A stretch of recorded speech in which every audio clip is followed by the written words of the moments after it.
the watch that we were demanding G-Shock make, they finally did. The GD-010. Here it is, ensconced in a burlap sack, all right? We're going to extricate it, and there it is. Take a look at that. Wow. Big numbers. Clear screen, all right? It thinks we're in Tokyo. We're not in Tokyo. Do they want me to change it right away, huh? All right. Ooh, nice button presses. Plastic button. All right, I don't think there'll be a controversy about this one. $99, right? Is that how much I paid? Actually, I can't even remember. It was not that expensive. I'll put it that way. Oh, here's the tag. Yes, $99. I was correct.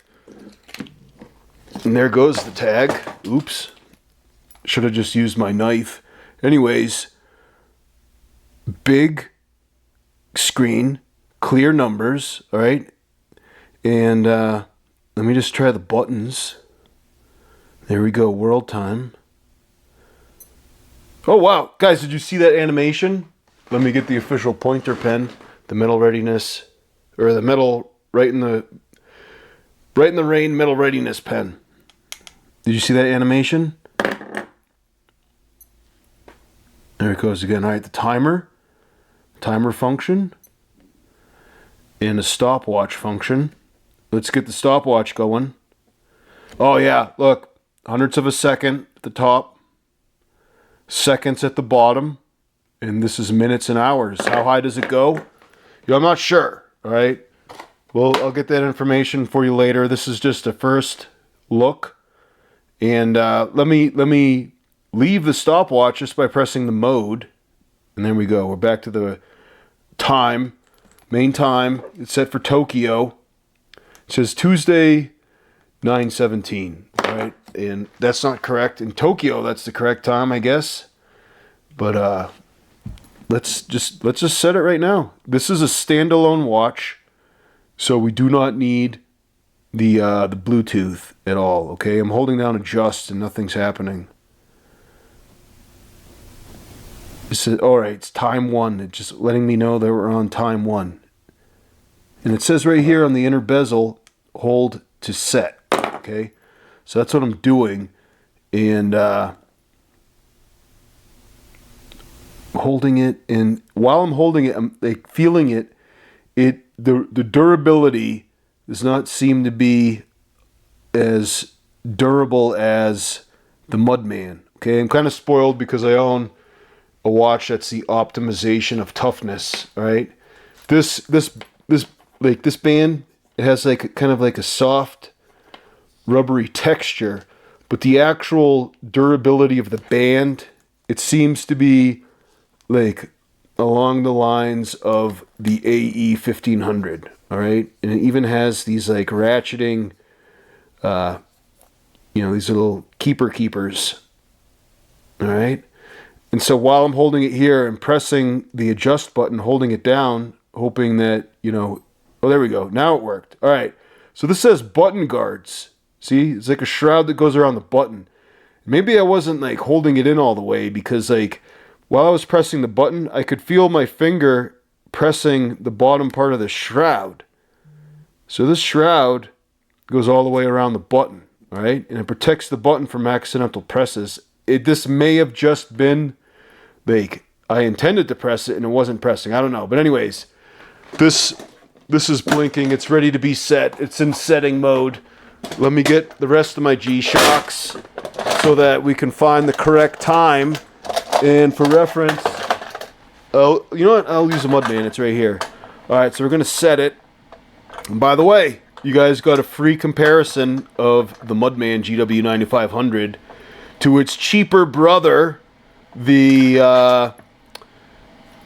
GD-010. And I have a cheaper brother too. So, all right. So what I'm going to do is look at the bottom. See the seconds? Right when it hits 0, I'm going to press start so that we have the time synchronized, or as close as my reaction time is. This Mudman GW9500 has multi-band 6, So it syncs up the time every night. And all right, I was 1 second off, but I think that's close enough. All right, so off. What are we talking about? All right, daylight savings time. Daylight savings time, I believe, is it on now? Yes, we are in daylight savings time. So we turn it on. There's no auto, okay? And then next, Tokyo. I am not in Tokyo. All right, so we're pressing the start button to move east around the planet. See how it says Denver? Now Mexico, so it's Mexico City. Chicago, there we go. All right. And the time, 4 p.m.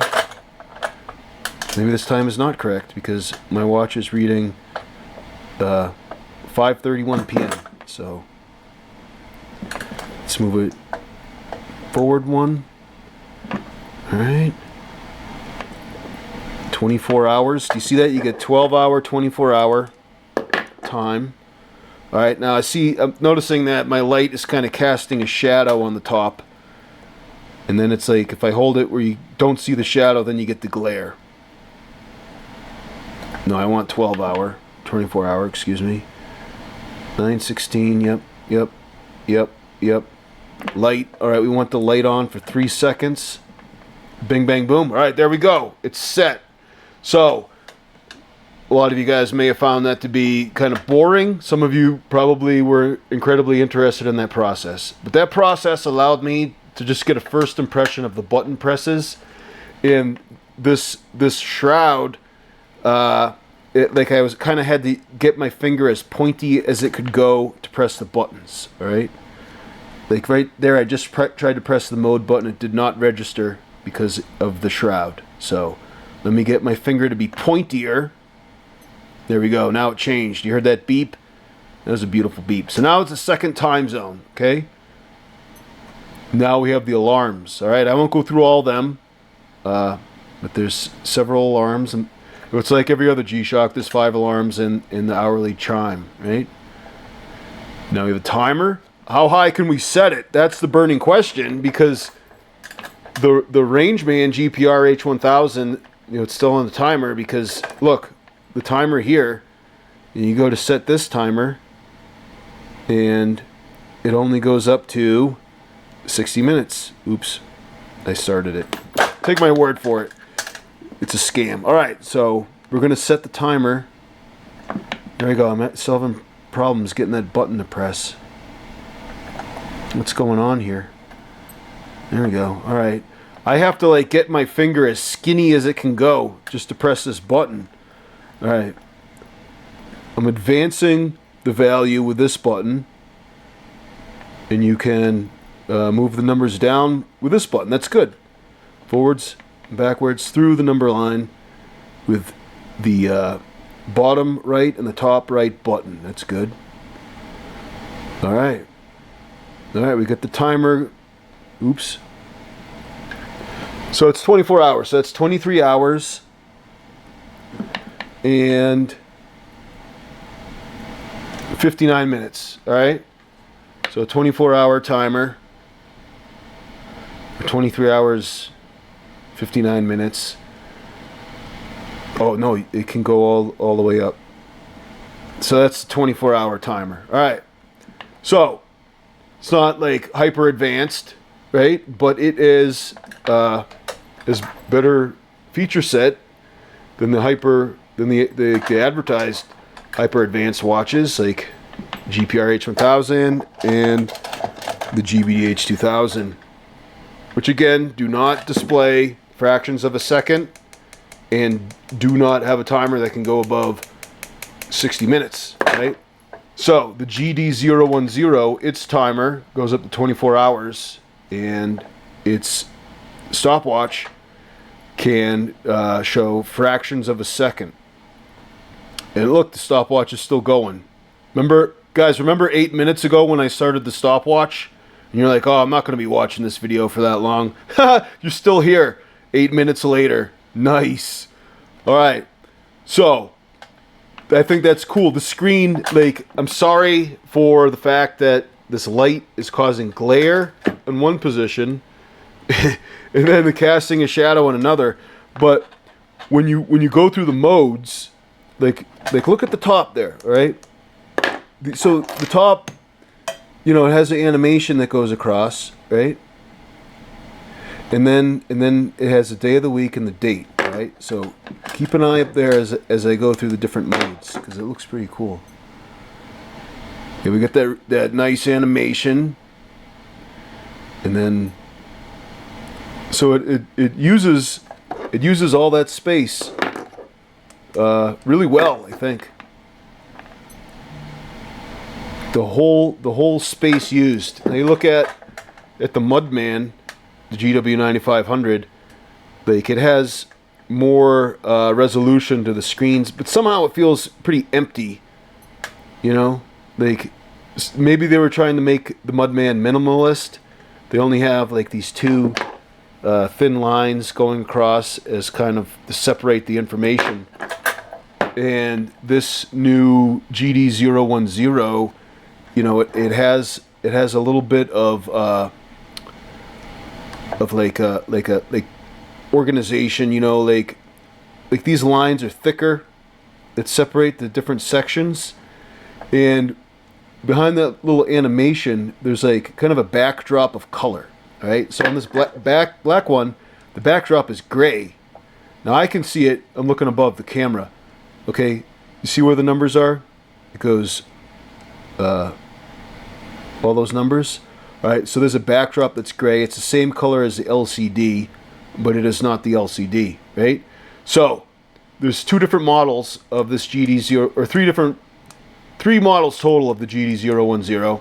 I got the triple B, big boring black. As you know, look at all of my big boring black watches, except for this one, ProTrek PRJ B001 with a bungee cord band, right?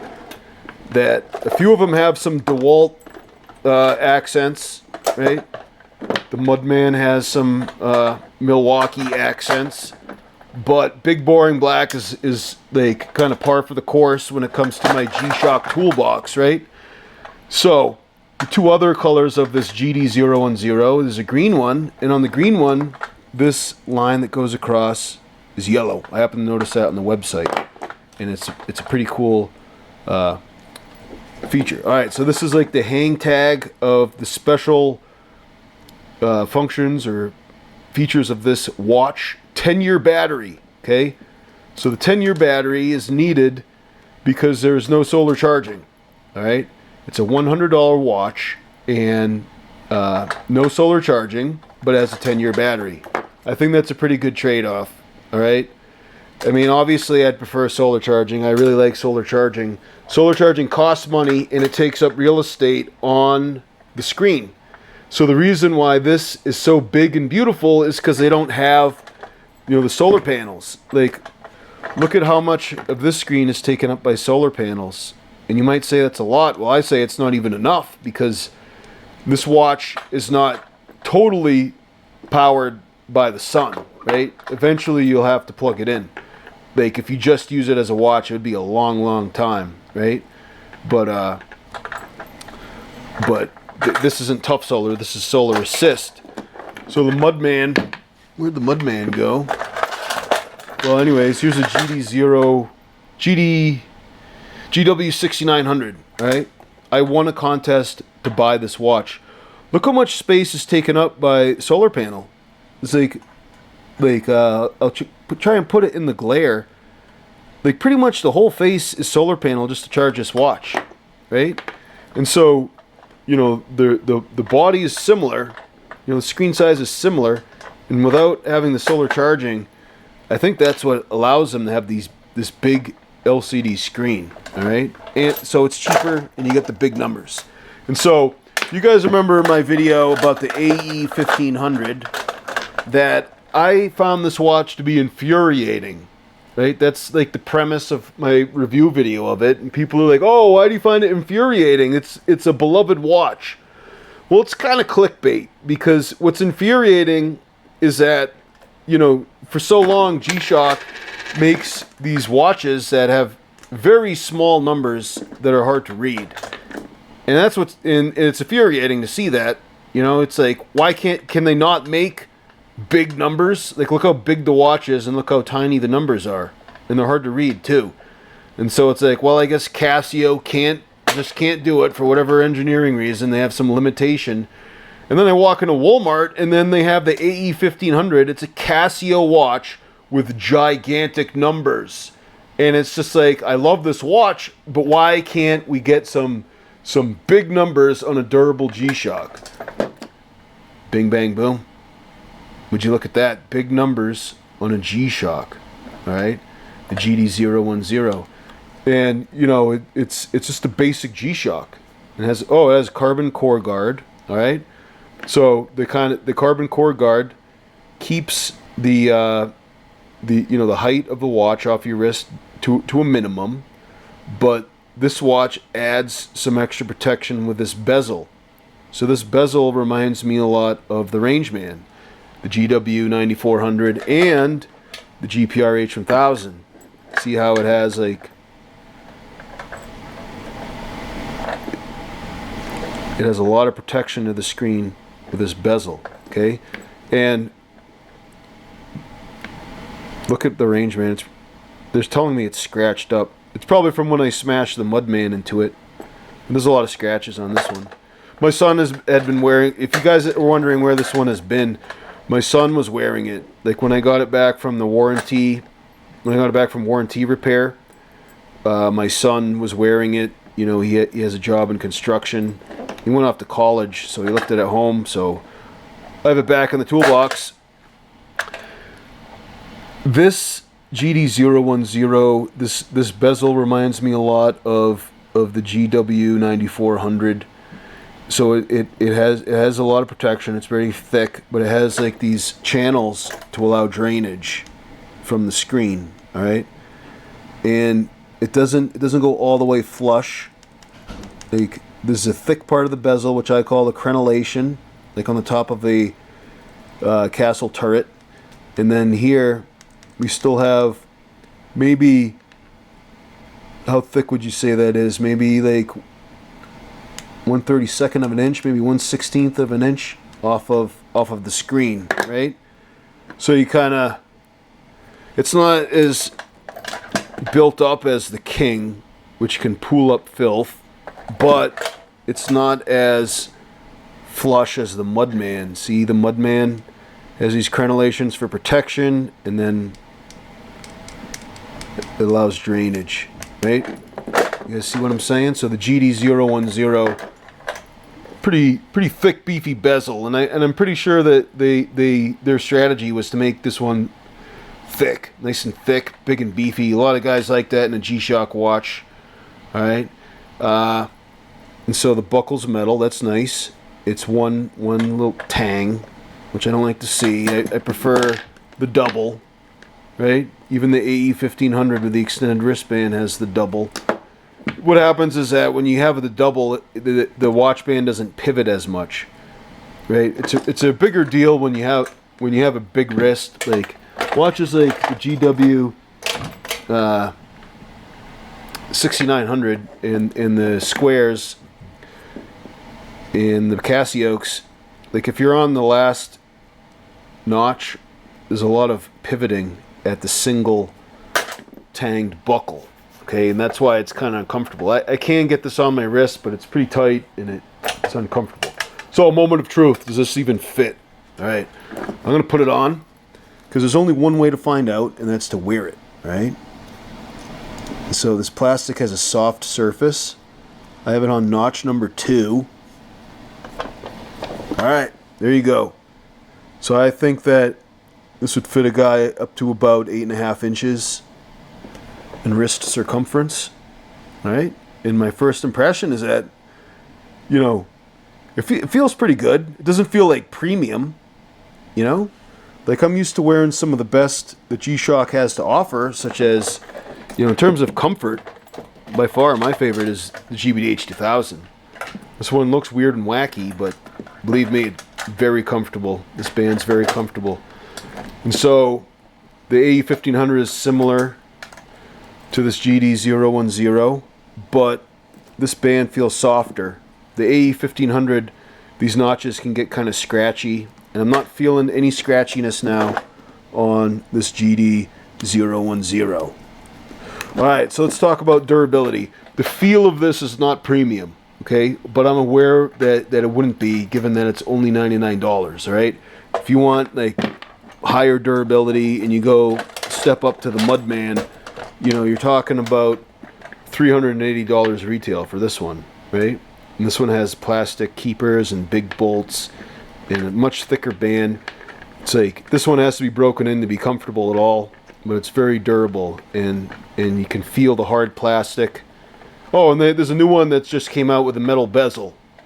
But I can't buy it now, because after buying this watch and then my new church watch, which is in here, some of you guys will be happy to see that I've added a little bit of extra protection. This one was $300.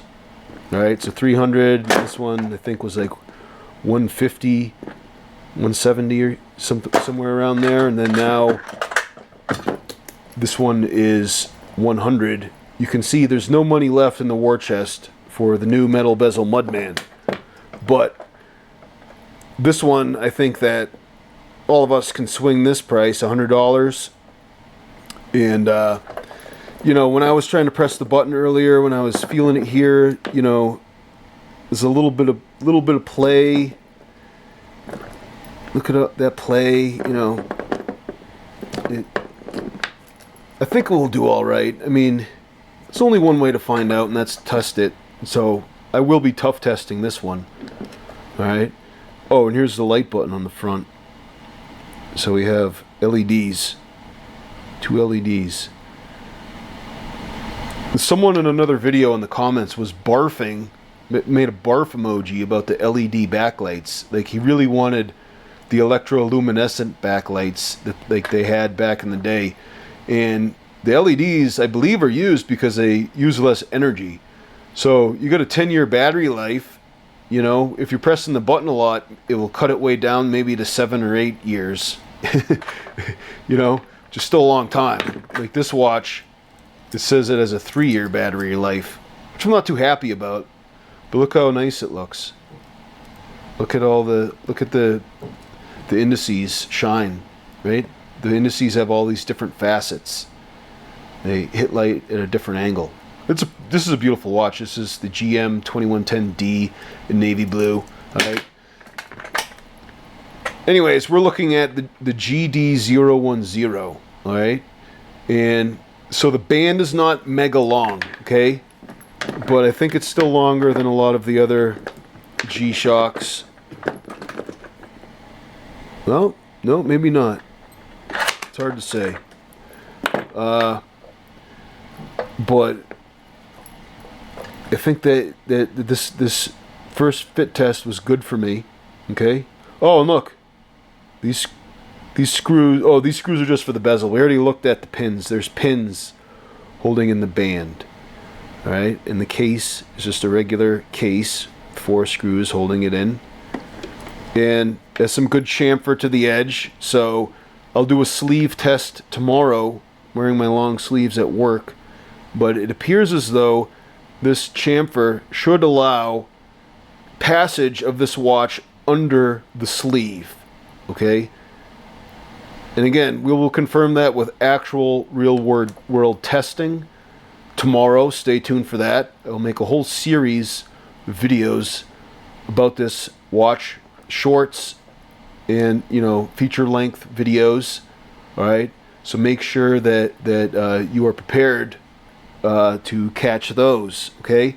Now,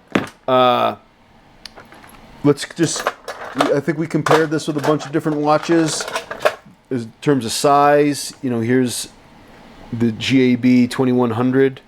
I believe this is G-Shock's most diminutive watch, all right? And so we get a lot more size off of the GD-010. And then the monstrosity in terms of size and strength is the King. Where did the King go? How can the King be hiding? He's the biggest watch. There he is. I believe we already held them together. No, I didn't. I haven't held them together. All right, so the GD-010 is smaller than the King and has a better edge than the King. The King, like, will fight any sleeve and win. Okay, your sleeve will not win. It will not go over the King. This is a short sleeve watch. All right, you cannot own the King and have long sleeves in the same way you cannot own a pit bull and a cat at the same time. I think this one's a good one. So far I'm liking it, all right? So it has some like rubber texture to the band, all right? That's like, I don't like seeing that. I mean, they did that to the Rangeman, the GPR H1000. They said it was to keep it nice and soft in case like the Japanese Rangers were like carrying a patient, or so it doesn't bash stuff in the helicopter or whatever. But a lot of us are suspecting that this bioresin that they're touting is of lower quality, okay? And, you know, I don't want to speak out of line here, but the Mudman was advertised as having this bioresin, and remember we measured the bezel. It's coming apart. It's like tearing away just a tiny bit. I got the feelers out, and it was like 1/128ths of an inch or something. You guys remember how much it was? But not a huge fan of bioresin. I think it's a scam, and the whole premise that regular plastic is bad is kind of a joke. I don't believe it. Plastic is a petroleum product. I work in the oil field. All right. So let me know what you guys are interested in about this watch. Again, this is basic. This is exactly what we were demanding that Casio make for us in a G-Shock. No Bluetooth, no features like the step counter or fitness anything. Basic watch, nice and big, but not too big, right? Big to have some presence and be rugged and durable, but not overboard, okay? And they gave that to us, okay? Because they watch my videos and they read your comments. This is proof. This is what we're demanding. They kept on making all these, you know, Bluetooth-enabled watches, and we were like, no more of that, all right? So a lot of you probably complain there's no solar charging, but I already explained that we're saving money and we're saving screen space, right? And some of you may complain there's no multiband 6. I agree. What's the big deal? Just put multiband 6 on it. All right? And like, how much does it really cost? Because like you get like these regular G-Shock watches that have multiband 6, like the GW6900. Where'd I just throw it? Here it is. This is like a classic, right? And this one has multiband 6. See that on the bottom? Multiband 6 and tough solar. Okay? So some of you may say that these guys could have got away with adding solar, like there's enough room. I don't know. I don't know how much, like, how much you actually need to add to the front to get tough solar. I don't know, but I can tell you that this screen, looking at it, is a nice, beautiful screen, and it's LCD, so you don't have the viewing angles like you do on the MIP screen, all right? So MIP, I mean, you have ridiculous viewing angles. Like, see, like the bezel will pop up before you'll lose sight of the numbers on that MIP screen. And everybody's like, Casio, just make a G-Shock that's an MIP screen, no Bluetooth, no step counters, nothing, just the MIP and the solar. They haven't done that for us yet. That's like the Grail watch that us G-Shock Gigachads really want, right? And so you have the 4 buttons, just like the other G-Shocks, forward and reverse through the number line, and so as not to allow that, the forward and reverse, when you're changing the settings, the light button is in the front, and it's a plastic button. These buttons don't feel like really like top notch, and they definitely feel like economy buttons. Not as cheap feeling as the buttons on the GD-500 that didn't fit me. My son Steve has it now. I don't know if he's wearing it, but that, I mean, I'm going to be honest, that particular one looked like a Happy Meal toy. I mean, I hate to say it, but this watch feels cheaper. Okay, what I'm saying is it feels cheaper, but it still feels rugged enough, and it has that feeling like, hey, I just saved a lot of money from buying this one versus another one. All right, and so far so good. Like, again, my only hesitation is twisting it around, like how durable are the pins. We'll have to find out, right? So if you have questions, let me know.